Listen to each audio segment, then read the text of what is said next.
In today's video, I will walk you through how to add Donchian Channel in Robinhood Legend.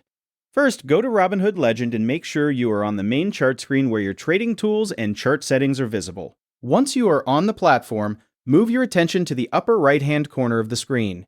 In this section, look for the indicators icon located just below the Add Widget option.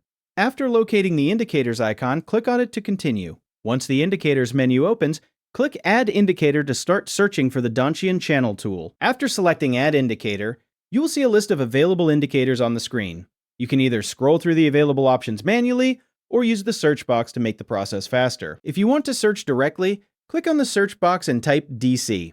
As the matching result appears in the list, click on Donchian Channel to add it to your chart. Once selected, the Donchian Channel indicator will immediately appear on the chart area in Robinhood Legend.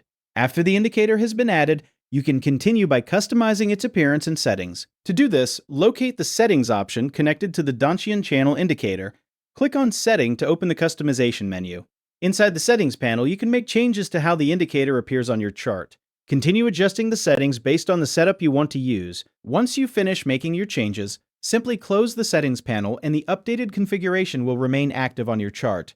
The Donchian Channel indicator will stay visible while you continue using Robinhood Legend and working with your chart layout. That is how you add Donchian Channel in Robinhood Legend.